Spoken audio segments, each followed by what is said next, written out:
espaços em que a arte vai estar em todos os campos. Então, Lipovetsky aponta a artistização dos estilos de vida. É banal que a gente encontre arte como proposta de felicidade, tá? E técnicas corporais, técnicas do corpo, uma felicidade clean, tá? Uma physio clean, tá? Como técnicas de prazeres superficiais, tá? E, na verdade, nós vemos assim a questão, as mães, o Winnicott acreditava que as mães, ao maternalizarem a criança, elas eram responsáveis, então, para que a criança criasse uma sensação de alojamento da psique no soma, tá? E que se alinhavam, então, às sensações de tempo e espaço. Tá? Atualmente, como eu falei, as mães já não cuidam dos seus filhos sendo contadoras de histórias. Então, assim, hoje quem domina, então, a temporalidade do jovem são as mídias, e quem domina os espaços é o consumo. Tá? E isso nos é oferecido como boa vida. Bom, as novas compulsões, gente, elas em geral não aparecem sozinhas, tá? É muito comum que existam comorbidades, então que jovens, por exemplo, sejam adictos de internet e videogames e usem álcool, drogas, tá? Ou sejam compulsivos sexualmente, tá?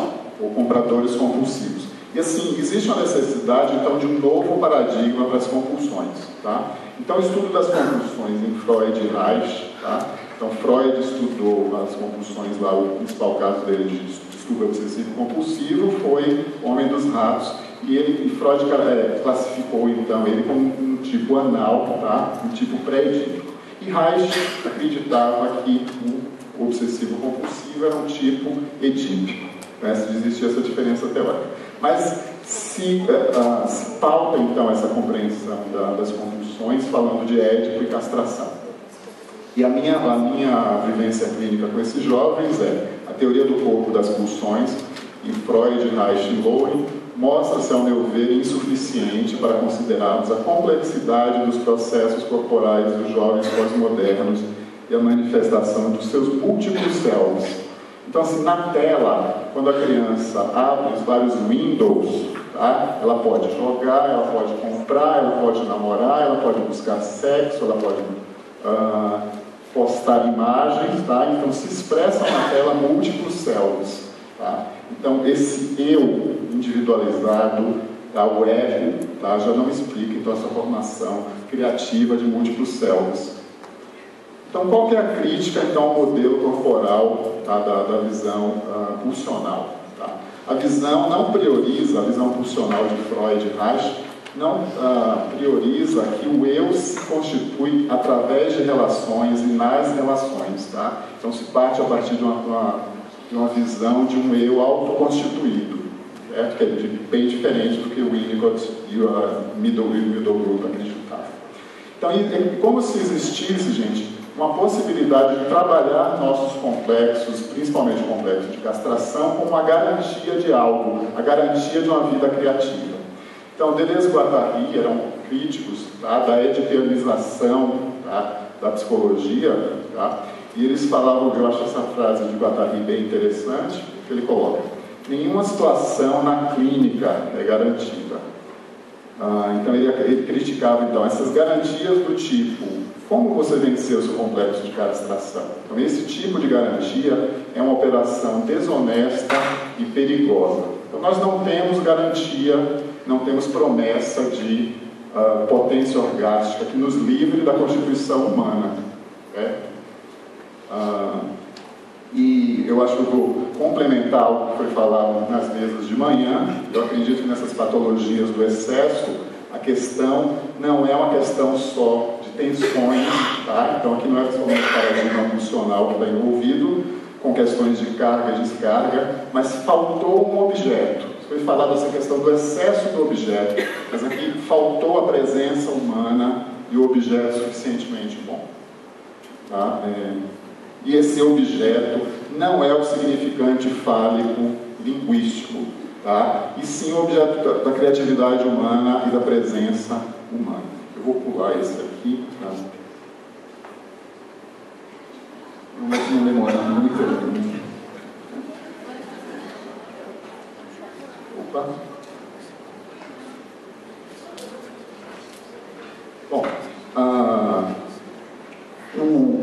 Winnicott e o Middle Group eles se dedicavam então a pensar a fenomenologia do corpo e a intersubjetividade.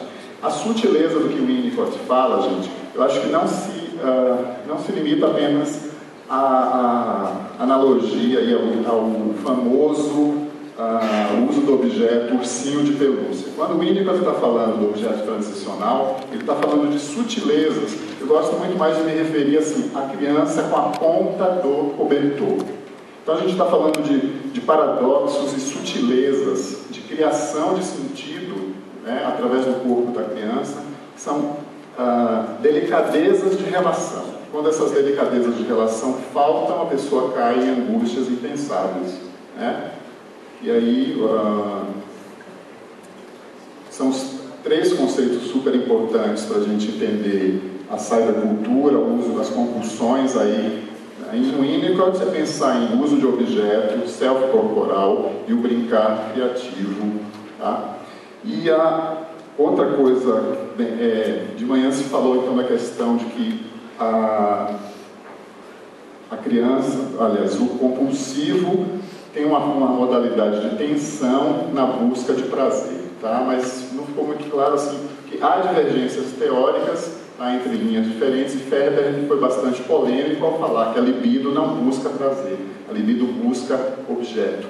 Então, mais importante quando trabalhar com esse jovem é reconstituir o quê? A presença humana, não só a relação deles com carga ou descarga. Então, pelo menos para mim, na clínica, não faz sentido você dizer, olha, desliga o computador e vai caminhar, vai andar de bicicleta. Quer dizer, isso podem ser técnicas importantes, tá? Mas o mais importante do que a técnica é o manejo. Então, o Winnicott é considerado o analista do manejo, e não da técnica, certo?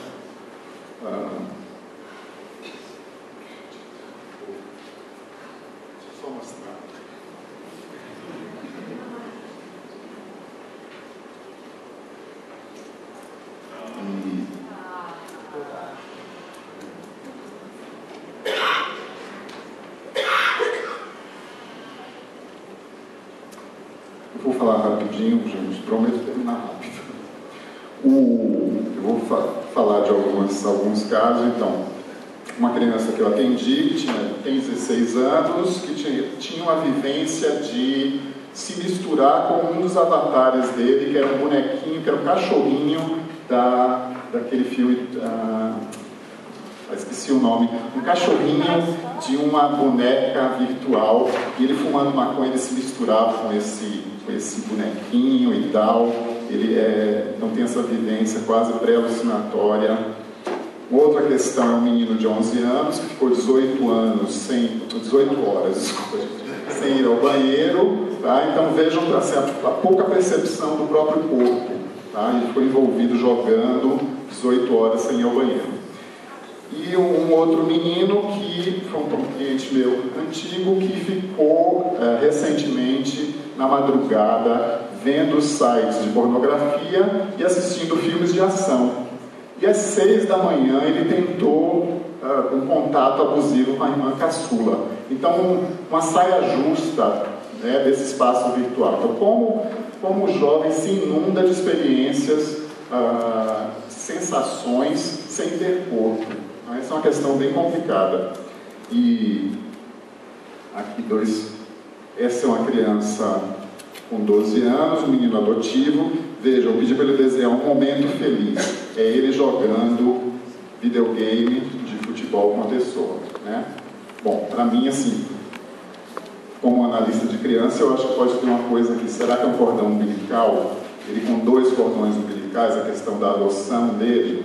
É claro, eu estou falando aqui algo que eu vejo, que eu não interpretei concretamente para ele, mas eu vejo a riqueza desse desenho dele. E o segundo desenho é uma menina que ela mentia e roubava, ela criava situações mirabolantes. Eu ganhei uma rifa na internet, mas na verdade ela tinha roubado o dinheiro da tia, uma menina com uma certa característica antissocial, que sofria cyberbullying, e esse era um avatar. Ela falou assim: eu fiquei muito triste que esse avatar foi extinto. É muito interessante, que eu acho que representa talvez o self dela sem corpo, tá? Que ela tem um saudosismo em relação a essa corporeidade. já estou quase terminando, gente. Eu vou ter que pular um pouco. Eu já vou concluir.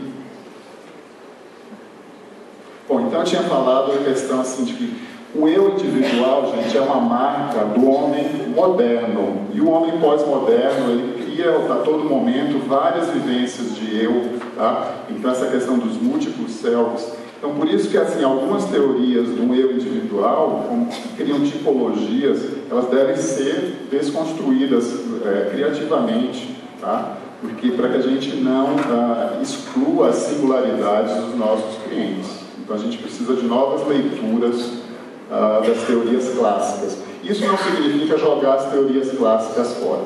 Então eu me coloco assim, de acordo, concordando aqui com Deleuze. Então toda essa intensidade do jovem que tem múltiplos selves tem que vir junto com a inscrição móvel sobre um corpo. Então já não é um corpo, gente, com um ground estático, mas um ground extremamente construído, tá? Em situações de relação. Tá? No mínimo, talvez em alguns momentos, o ground, a sensação de ground em cima do tapete mágico.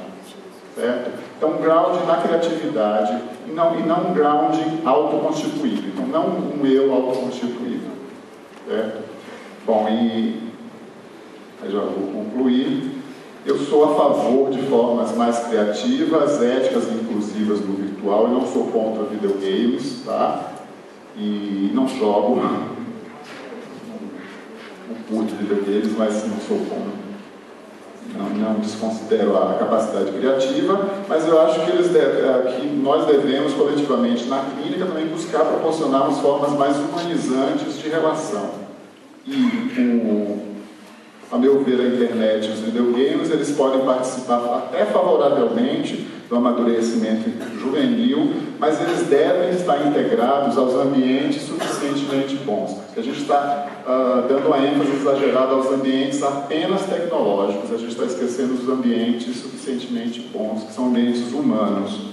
E eles devem também estar integrados aos manejos. Então, eu falei, o Winnicott é o analista do manejo, não da técnica.